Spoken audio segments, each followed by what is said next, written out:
Welcome to tonight's broadcast, A Place for Stories. Tonight, we have two terrifying stories from the South Texas border, both beginning with an ordinary night and ending with something unforgettable.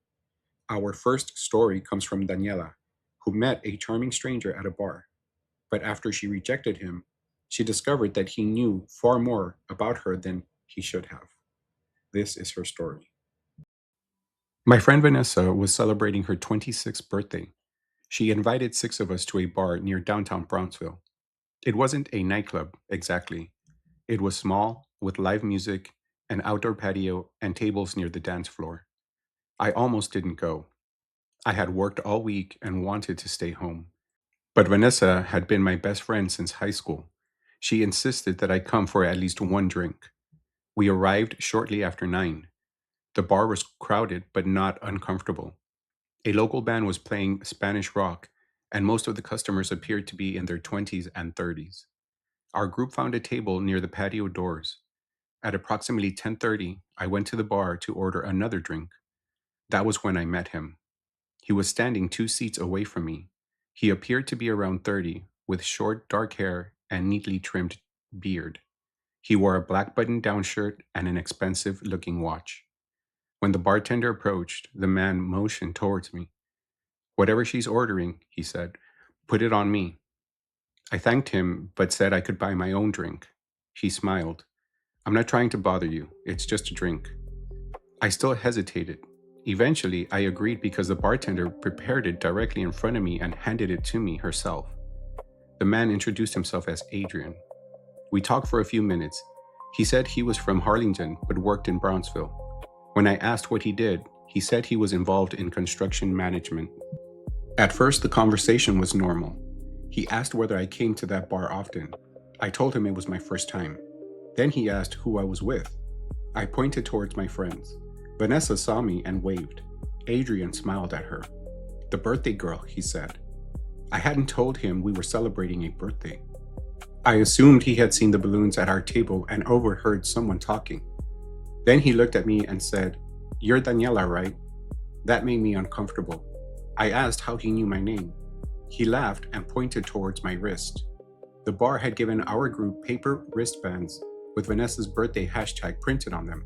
My first name was also written on mine because our group had reserved a table. The explanation made sense. Still, something about him had changed. He began standing closer to me. Whenever I moved, he adjusted his position to remain directly in front of me. I told him I needed to return to my friends. He asked for my phone number. When I declined, he pulled out his phone and opened a social media app. "Then let me follow you." I told him I didn't use it very often. That wasn't true. I simply didn't want him finding my account. His smile disappeared for a second. Then he laughed and said, "You're careful, I like that." I returned to our table. About 20 minutes later, Adrian appeared beside us carrying drinks. No one had invited him over. He handed one to Vanessa and wished her a happy birthday. Vanessa looked at me, confused. I told him we already had drinks. Instead of leaving, he pulled up an empty chair from another table and sat beside me. He began talking to my friends as if he were part of the group. At first, everyone was polite, but he kept directing the conversation back toward me. He asked how long I had worked at the clinic. I stared at him. I had never told him where I worked. "How do you know I work at a clinic?" He looked towards my purse, which was hanging from the back of my chair. My employee badge was partially visible through an open pocket. "Lucky guess," he said. I closed my purse and placed it beneath the table. Vanessa leaned towards me and whispered, "Do you know this guy?" I told her I had just met him. She immediately stood and asked him to leave our table. Adrian raised both hands. "No problem," he said. "I didn't realize I wasn't welcome."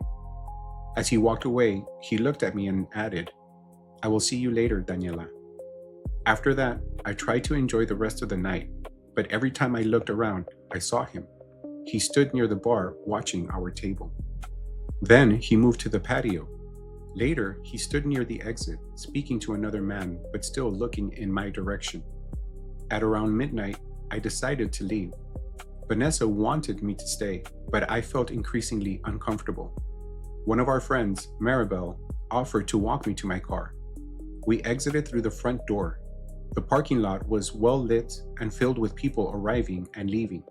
My car was parked near the far side of the building.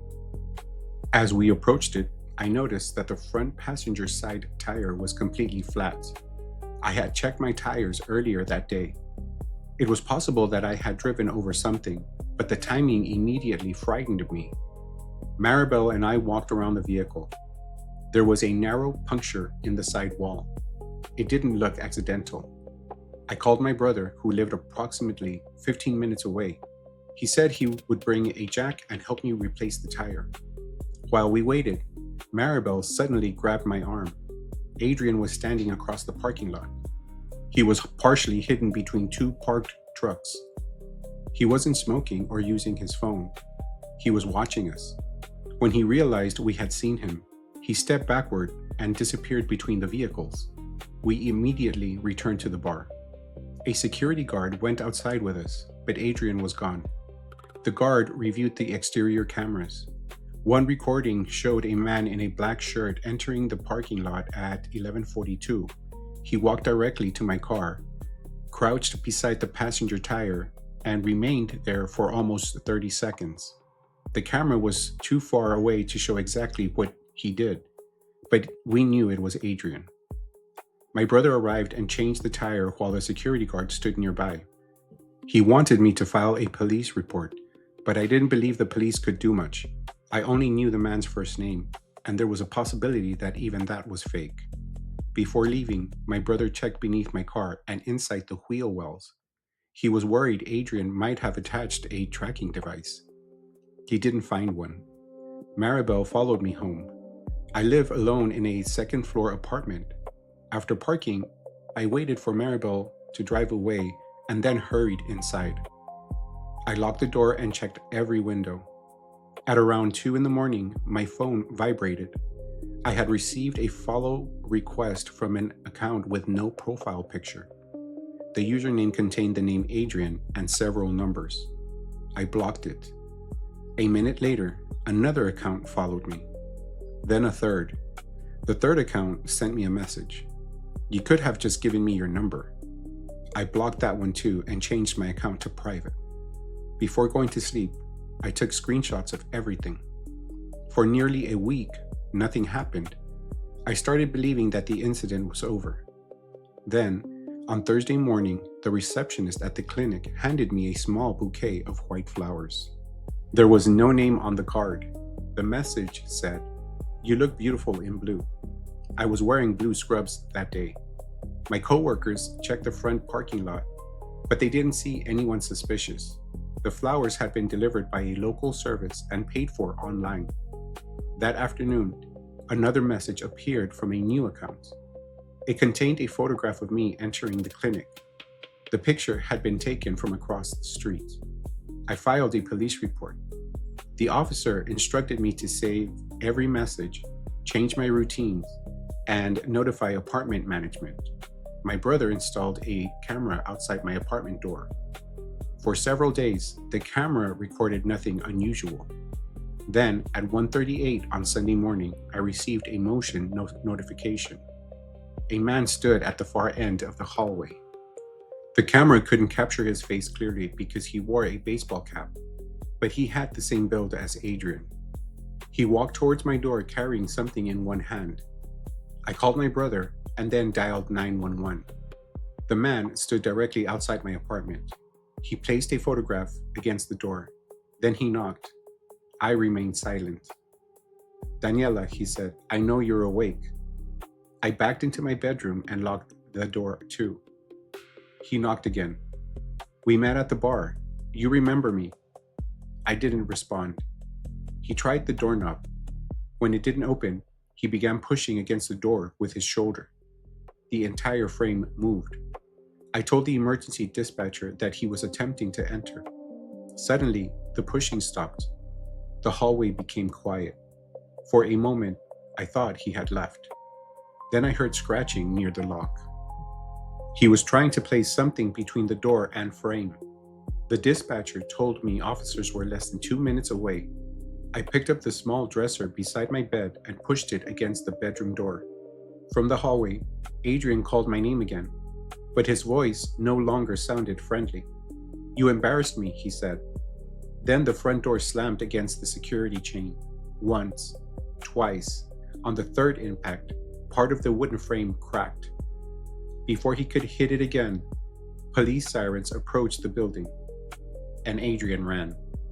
Officers found him near the rear fence of the apartment complex. He attempted to climb over it, but they caught him before he reached the other side. The police identified him as a 32-year-old man from outside Brownsville. His name wasn't Adrian. He didn't work in construction. Inside his vehicle, officers found several printed photographs of me, a screwdriver, plastic restraints, duct tape, a hunting knife, and a notebook containing my work schedule. They also found a small GPS tracker. Police believed he intended to attach it to my car the night we met. The security guard and my brother may have interrupted him before he had the opportunity. He had located me through the birthday hashtag printed on my wristband. Vanessa's public birthday post included a picture of our group. I was tagged in the photograph before I changed my privacy settings. From there, he found my full name, workplace, vehicle, and apartment complex. The photograph he left outside my door showed me sleeping on my couch. It had been taken through my living room window from the parking lot. He had been watching me for days. I moved out of the apartment before the end of the month. I no longer allowed friends to tag my location while we're out, and I never post photographs until after I've left a place. What frightens me most is how normal he seemed when we met. He didn't approach me in a dark alley. He didn't threaten me. He bought me a drink, smiled, and started a conversation. And while I was trying to be polite, he was collecting everything he needed to find me again. Our second story was submitted by a woman named Lucía Ramirez. Lucía was 23 and attending community college when this happened. She worked evenings at a small family-owned diner on the outskirts of Eagle Pass, Texas. The diner had been open for decades. It sat near the old highway, several miles from the busiest part of town and not far from the Rio Grande. Most of the employees had stories about strange noises after closing. Lucia never believed them.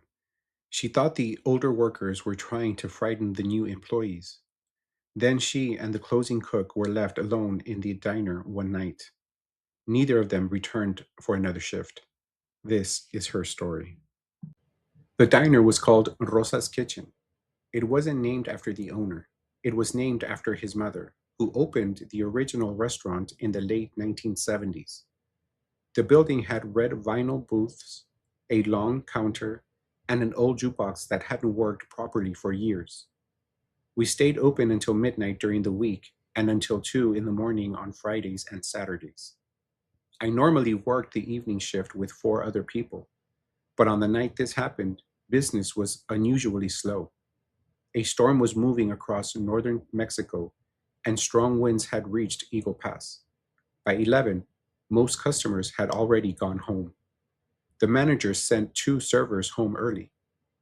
By closing time, only 2 employees remained, me and the cook, Tomas. Tomas was 27. He had worked at the diner for nearly 5 years and knew every sound the building made. At 1:55, our final customer paid and left. I locked the front doors at 2. Tomas turned off the kitchen grill while I cleaned the tables and refilled the sugar containers. The diner felt different after closing. Without customers talking or dishes moving, I could hear the wind pressing against the window. The neon sign outside produced a low electrical hum. At approximately 2:10, the service bell rang. It was the small metal bell mounted on the counter between the kitchen and dining area. The cook normally struck it whenever an order was ready. I looked towards the kitchen. Tomas was standing near the sink with his back to me. "Did you ring that?" He turned around. "No." He stared at the bell. I assumed he had bumped the counter and dropped something nearby. Then it rang again, one clear metallic sound. Tomas walked over and pressed it several times. "It's probably loose," he said. He removed the bell from the counter and placed it on the shelf beneath the register. He continued cleaning. Several minutes later, I heard a chair move behind me. It sounded like someone slowly dragging one of the metal legs across the tile. I turned around. The dining room was empty, but a chair near booth 6 had been pulled away from the table. I had already cleaned the section. I remember pushing every chair into place. I looked towards Tomas. He had heard it too. He walked into the dining room and examined the chair. Maybe the floor isn't level. He pushed it back against the table. The moment he released it, something knocked from inside the kitchen 3 times. Tomas returned to check. I followed him. Every cabinet was closed, nothing had fallen, and the back door was locked. We told ourselves the wind was causing the building to shift. Then the order printer turned on. The machine sat beside the grill and printed paper tickets whenever a server entered an order into the register. The screen at the register was off, and the printer began clicking. A strip of white paper slowly emerged. Tomas tore it off. There were no words on it, just a long black line running across the center. Then another ticket printed. That one was black too. Tomas unplugged the machine. As he pulled the cord from the wall, a woman's voice came through the drive-thru speaker. "¿Todavía están abiertos? Are you still open?" Tomas and I froze. The diner's drive-thru had been closed for renovations for almost 2 months. Orange cones blocked the lane, and the speaker's power had supposedly been disconnected. Tomas pressed the intercom button. "We're closed," he said. Static answered him. Then the woman said, "Solo quiero café. I only want coffee." I walked to the front window and looked outside. The parking lot was empty. There were no headlights near the drive-thru lane. Tomas checked the small security monitor. Every exterior camera showed the same thing, an empty parking lot. He turned off the intercom system. The voice stopped. Neither of us wanted to admit we were frightened. We decided to finish as quickly as possible and leave together. I collected the trash while Tomas mopped the kitchen. When I entered the dining room again, the chair at booth 6 had been pulled out. This time, it was on the opposite side of the table. A coffee cup sat in front of it, and the cup was empty. I knew it hadn't been there before. I had carried every cup into the kitchen. I called for Tomas. He came out holding the mop. Neither of us approached the booth. Then the old jukebox turned on. The machine was near the restrooms on the far side of the diner. Its lights flickered weakly, and an old Spanish song began playing through the speakers. It was a slow bolero that I remember hearing at my grandmother's house. The jukebox was supposed to require coins. More importantly, it had been unplugged for 3 weeks because the owner was waiting for someone to repair it. Tomas walked towards it. The music stopped before he reached it.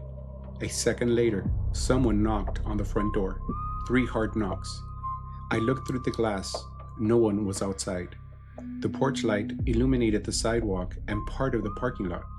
There was nowhere for a person to hide quickly.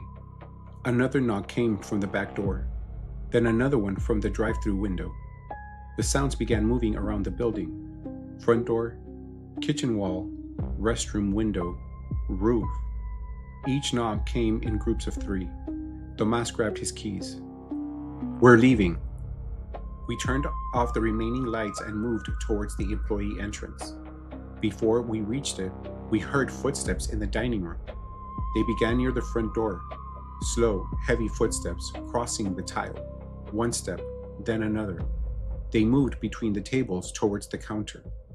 We couldn't see anyone, but each step produced a faint squeak against the freshly mopped floor. Tomas unlocked the employee door. The footsteps stopped.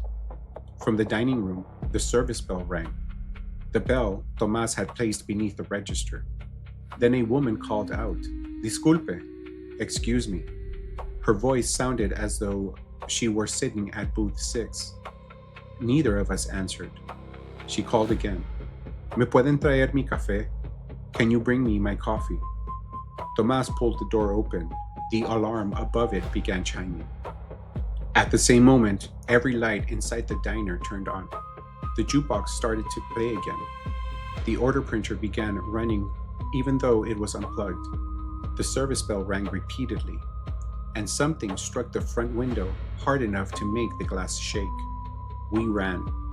Tomas and I crossed the parking lot and got into our vehicles. I locked my door and started the engine. Before leaving, I looked towards the diner. Through the front window, I could see booth 6. The chair was still pulled out. The empty coffee cup remained on the table. Then the overhead light above the booth switched off. All the other lights stayed on. Tomas followed me to a 24-hour gas station several miles away. We called the owner and told him what happened. He thought someone had broken into the building. He contacted the sheriff's office and met a deputy at the diner. They searched every room. No one was inside. The doors were still locked, and none of the windows had been broken. The owner reviewed the security cameras. Most of the interior recordings showed nothing unusual. The chair appeared to move slightly, but the angle wasn't clear enough to prove that someone hadn't bumped into it earlier. The exterior cameras showed no vehicle or person near the building, but the camera facing booth 6 recorded something we couldn't explain. At 2:18, while Tomas and I were in the kitchen, a coffee cup slid across the counter by itself. It moved approximately 6 feet. Then it disappeared outside the camera's view. A few minutes later, the same cup appeared on the table at booth 6. Neither Tomas nor I carried it there. The security system also recorded audio from the dining room. The woman's voice was on it, but it sounded different from what we had heard. On the recording, she didn't ask for coffee. She repeatedly said, "Ya es hora de cerrar." It's time to close. The owner told us that his mother, Rosa, used to sit at booth 6 after every shift. She drank black coffee while finishing the day's receipts. Rosa died several years before I started working there. She had suffered a heart attack inside the diner after closing. The cook working with her that night found her sitting alone at booth 6 with a cup of coffee in front of her. The owner offered to let Tomas and me take several days off. We both declined. The following morning, we returned our keys and quit. Rosa's kitchen remained open for several more years. I heard that the owner eventually removed booth 6 during a renovation. According to a former coworker, that didn't stop the noises. Employees still heard the service bell after closing. They still found a coffee cup on an empty table. And sometimes, after the final employee locked the front door, a woman's voice came through the drive-thru speaker. She always asked the same question. ¿Todavía están abiertos? Are you still open? And if no one answered, she would knock 3 times, then wait for someone to let her in. 2 ordinary nights and 2 terrifying reminders that danger doesn't always announce itself. Sometimes it buys you a drink, and sometimes it waits until closing. Thank you for joining me for another episode of tonight's broadcast, A Place for Stories. If you enjoyed tonight's stories, please like, subscribe, and share. Be careful who you trust, and remember, an empty building may not be as empty as it seems. Until the shadows call again. Good night.